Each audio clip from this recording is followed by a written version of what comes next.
Salut à tous. Aujourd'hui j'avais envie de vous parler d'une œuvre que j'ai découverte l'année dernière, Beastars. Beastars est un manga de 22 volumes écrit par Paru Itagaki de 2016 à 2020. Parmi ces 22 volumes, nous en avons actuellement 16 de sortie de chez nous, avec une sortie d'un nouvel album tous les 2 mois. Le prochain est prévu pour juillet 2021. Mais alors, que raconte Beastars? Eh bien voici l'histoire qui est écrite à travers chaque début de livre, à l'exception du premier. À l'Institut Shariton, herbivores et carnivores vivent dans une harmonie orchestrée en détail. La consommation de viande est strictement interdite et les dortoirs sont séparés en fonction des régimes alimentaires.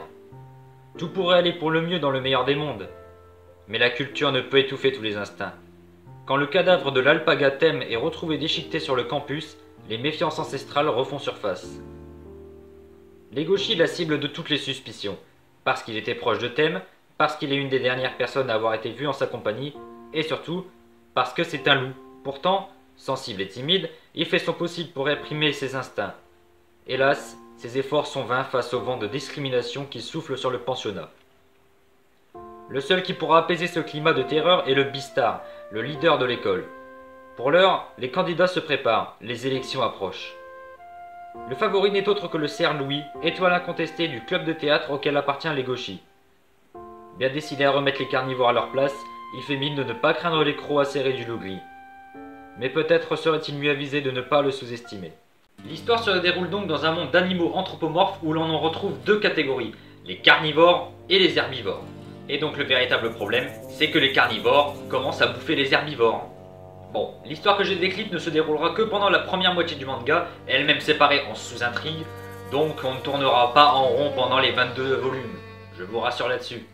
Je ne vous ai même pas encore parlé du personnage principal, Legoshi. Il s'agit d'un loup gris de 17 ans qui a l'air imposant au premier coup d'œil, mais qui en fait est quelqu'un de très discret. Il tient à renier complètement ses instincts de carnivore, autrement dit ne jamais manger de viande de sa vie, mais pour l'espèce des carnivores, c'est très compliqué d'y arriver. Et les choses ne vont pas aller en s'arrangeant, puisqu'il va finir par tomber amoureux de Haru, une lapine, une herbivore, qu'il a failli bouffer. C'est une relation qui commence très bien. En plus de ça, les couples mixtes, donc les couples carnivores plus herbivores, sont très mal vus par la société, notamment dû au fait que les herbivores peuvent se faire bouffer à tout moment. Quant à Haru, en raison de son espèce, c'est-à-dire que le fait qu'elle soit un lapin plus sa petite taille, et bien à cause de ça, elle aura été souvent considérée comme quelqu'un de mignonne et de fragile. Et c'est quelque chose qu'elle déteste absolument. Ah, et aussi elle a une réputation de pute, mais bon ça, je vais pas développer là-dessus. J'ai aussi parlé d'un autre personnage plus tôt, Louis le cerf. Il est assez mature, cache un lourd passé et prévoit de devenir le prochain Beastar, rôle qui impose le respect dans la société. En plus de tout ça, j'ai également parlé d'un meurtre, celui de l'alpaga Thème. Legoshi, en plus de devoir gérer ses instincts de carnivore et donc sa relation avec Haru, va être amené à un moment donné à retrouver l'assassin, à moins que ce ne soit lui.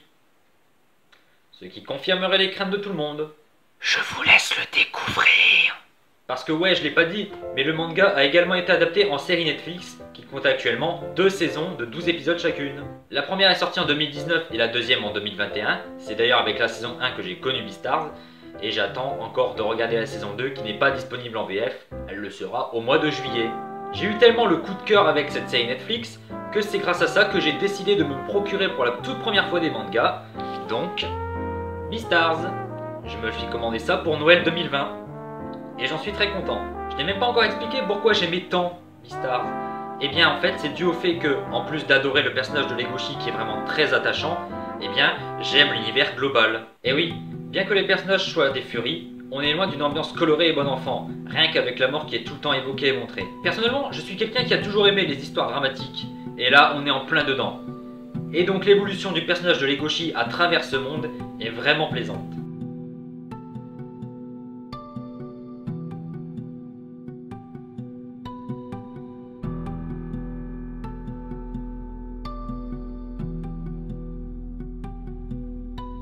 Je peux pas parler de tout non plus, comme par exemple le nombre très élevé de personnages qui sont tous sympas et agréables à suivre, ne serait-ce que pour les connaître, les comprendre. Mais je tiens absolument à éviter au maximum le spoil pour ceux et celles d'entre vous qui souhaitent découvrir la série, que ce soit à travers le manga ou la série Netflix. Les deux sont vraiment très cool à suivre et je vous encourage vraiment à y jeter un coup d'œil.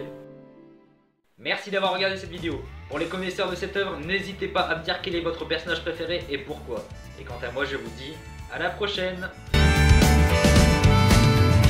君は君だよ、僕は僕だしね、まるで違うけど